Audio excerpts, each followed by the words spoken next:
Hello everyone, this is Sheldon from Shell Rock Art. Welcome to my channel. I'm doing some late night pouring. I got my little Snuggie on. Don't ask me about my Snuggie, it's comfortable. Well anyway, I've been doing some palettes and I'll show you what I've been working on. And most of these I was actually not satisfied with, but I'll show you anyway. So I did this one here. So it wasn't sharp enough. It wasn't too distinct. And then I did this one here first. That one I did second. Nah, still not too impressed because some of those colors they just don't seem to go together. This one I kind of like best, but I just don't like. Well, I didn't feel like doing a lightning look today, but I did like the orange and the purple and the way that turned out. So those were my test pieces. I let those dry for skins, but I did have a nice palette that I'm gonna try this time. I'm doing a double cell activator, and sometimes I like to use, instead of a double cell activator, if I like have a black cell activator, I'll put white color under the bottom, because the way, okay Alexa, be quiet. Alexa just had to interrupt me. Anyway, the white cell activator, she said she wasn't sure about that. I know better. Anyway, so the white color doesn't make the black or dark cell activator kind of get fuzzy and expand, even though it does come back together when the paint starts to collect. But it acts differently on a color than it does on top of the cell activator. If I have a white cell activator on top, then the black or the dark color will blow out kind of cloudy first with little specks in it, but then it does come back together as the paint begins to collect. But I would like to use a white cell activator for the main reason. I'm still here. I'm just looking at a whiteboard right now, but I mainly like to use a white cell activator because of this consistency. If I don't want it to be white rings, but kind of light rings because of the color that's underneath, it will begin to absorb the color underneath. And so it's not quite as white as it would be if I used it as a white paint. So that's the benefit of using a white cell activator underneath your dark cell activator, as opposed to a white color under your dark cell activator. I hope I did not ramble on, and hope it made sense. So this is my pillow. As you know, I use Glidden Premium Semi-Gloss. I thin it down with some water to help it flow, because it comes out of the can too thick. And one little trick I learned to do is to, if I want to match the consistency, because sometimes it's hard to see the consistency because you have a big gallon and a small cup, and so they feel differently. But if you pour some of the gallon into a small cup and test them both that way and how they feel and how they make a trace, you can find out how they work. And then you can put them all back together. You get the idea. Well, I hope you do. So I'm going to start with Quinacridone Magenta. This is from Artist Loft. And I'm going to give a nice background to that. I like this bright yellow I have, and this is from Craftsmart. It's a craft paint. All of my colors are mixed with a recipe that I got off YouTube, which is the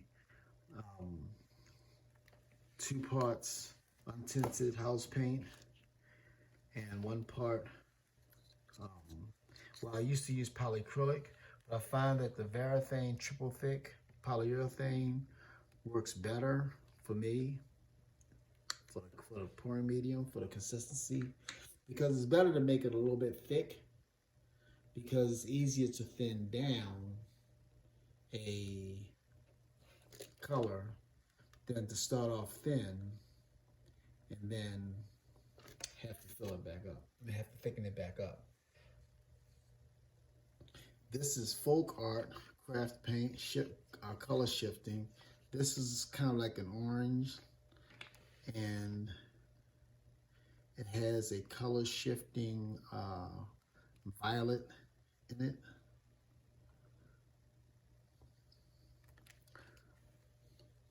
Now the colors I'm laying down are mostly transparent. This is also a green from Colorado with a gold color shift. I love color shifting colors. I can look at them at different angles and they look different colors. I love the way that looks.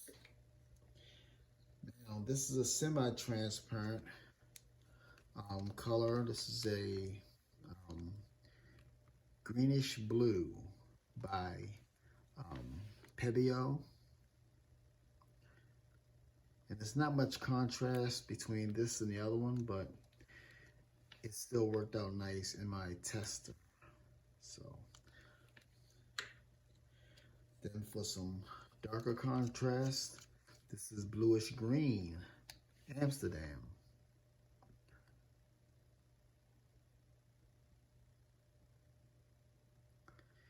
And in my description box, I will list my colors and brands as well.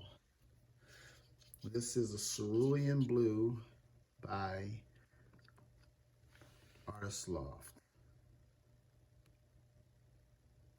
This is the one I want to lighten up a little bit with my white cell activator, just to give me some light sky blue rings in that against these colors. It's going to be really nice. Well, at least I hope it's nice if I can maintain the control I had over it before on the tester. Okay, so that's white cell activator. Instead of black, the white Amsterdam, this is black. This is Payne's Gray, which has a bluish tinge to it. And this is from Artist Loft Professional Series. So it's got a heavier body and it makes a great cell activator. And I'm mixing it with US floetrol that is thinned down in a 2-to-1 ratio with water. 2 parts floetrol, 1 part water, US. So let's blow this out.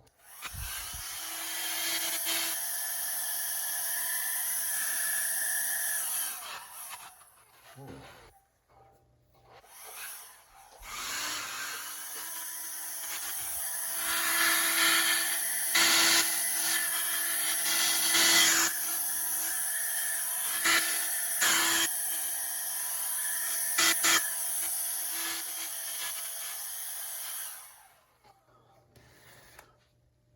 That wasn't supposed to happen, but my plug came out on my blow dryer.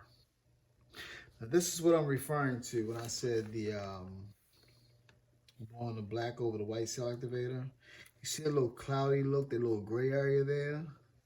Now, as it collects, it'll start to disappear and get solid again. But right now it just looks gray. But it wouldn't do that if I had a white color underneath. But I did it because I wanted it to be a light blue here as opposed to a white ring around these cells. So that's why I use the white cell activator, so it can soak in some of the blue.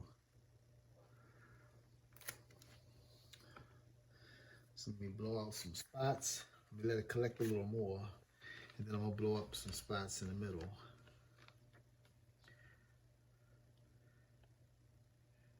I don't really quite like this blowout.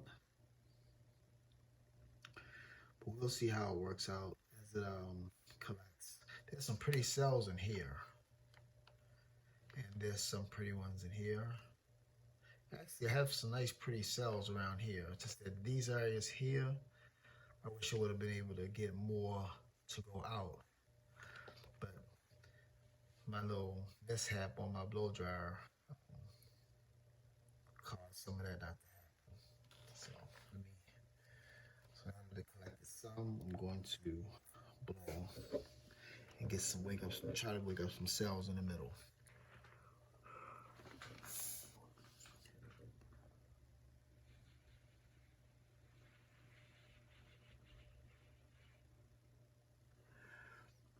Also, when you're using the straw,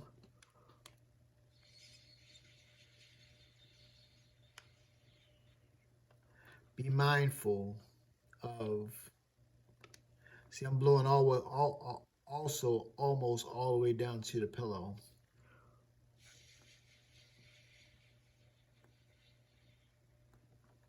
Because I want some of those transparent jelly bean like cells to come up in the middle as well.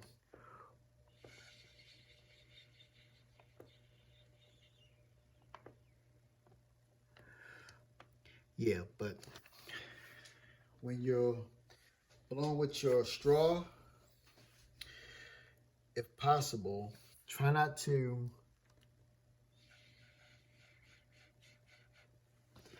make it, blow it out away from your colors often, because what will happen is you'll get moisture up in the straw, and that moisture will end up blowing onto your paint. So be careful of that too.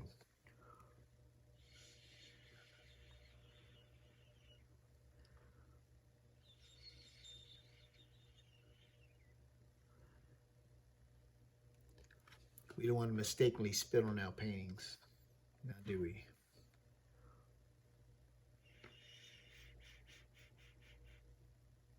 All right, so let's go let that collect.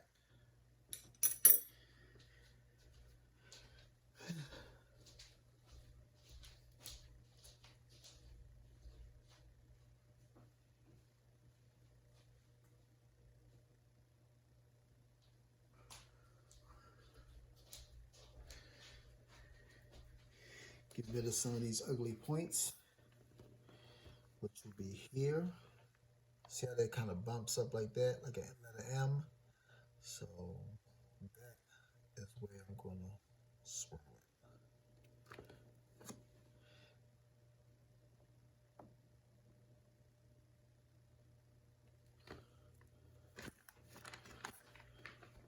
Now bring this inside.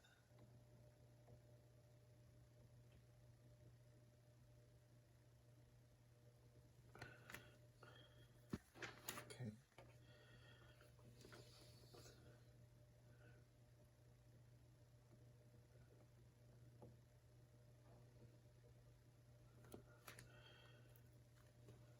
And that's still collecting in the middle as well. It takes a while to collect, and it will collect, because a heavy body paint will sink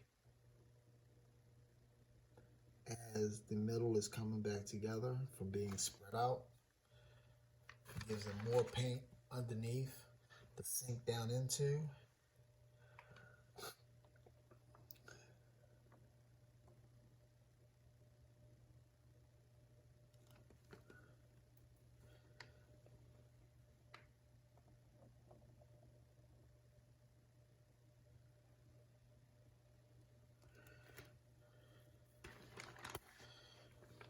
This line right here, I'm going to kind of get rid of, kind of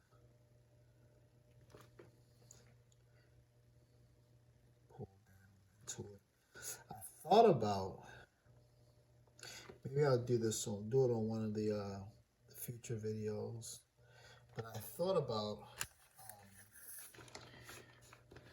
doing a bloom, and then maybe off to one side, pulling a chain through it.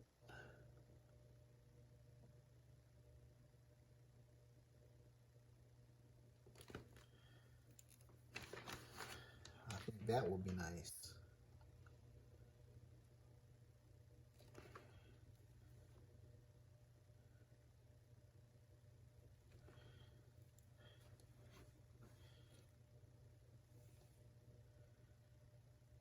Anything else? Any other little spots?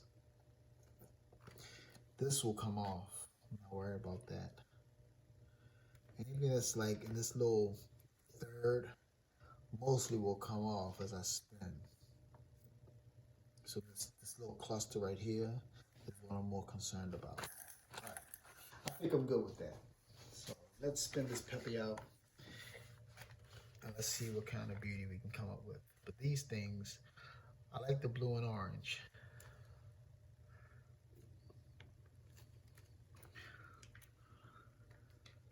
Slow.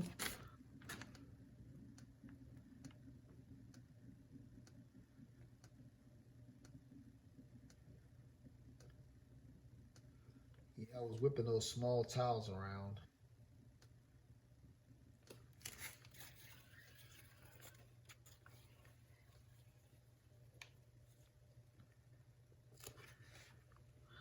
Because there's not much paint on them.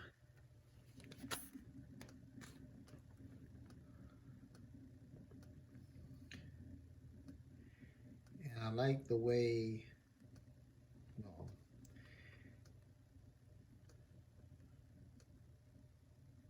I think I got a bump right there. Before I mess up any further, let me get that lump out.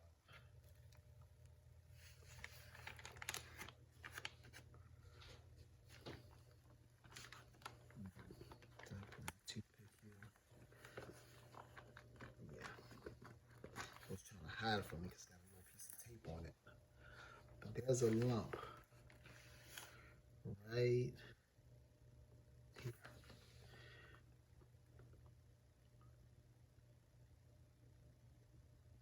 Right there. Good. And then kind of straighten that back out very carefully. All right. Go again. You can keep spinning until you get the desired amount of paint off, but you don't have to try to wing it on the first try. And it really helps with the control of the shape of your cells so they don't dart out and make little darts and points,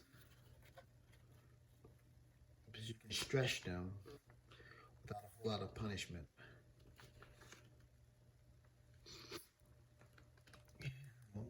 I think this is my last spin.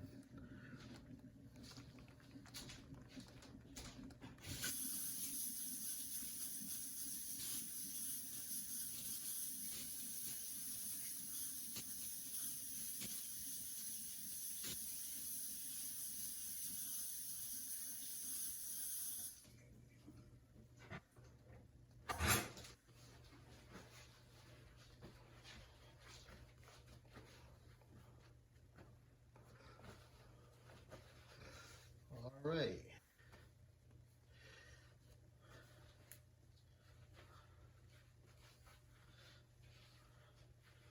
This is exactly what I was kind of hoping for when it comes to the colors.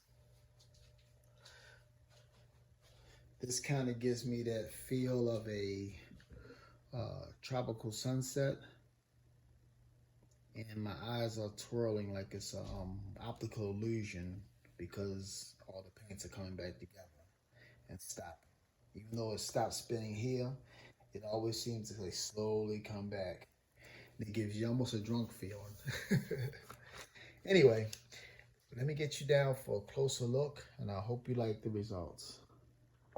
All right, folks, this is the final wet result. This is the tropical sunset. I might think of a tropical place and name it after that place, followed by sunset. Maybe I'll name it Maui Sunset, or don't think of another tropical place. There's a whole lot down in the Caribbean. Or even Florida sunset. But it's going to be some kind of sunset. Because I can see the blue sky here. And then it turns orange toward the edges here. And then sometimes you see little hints of green. And over here you can see little hints of pink. And that sometimes end up in the sunset as well. So I think that's what I'm going to call it. So thank you for watching. And have a great evening. This is Sheldon from Shell Rock Art. Have a great night and happy pouring. Bye-bye.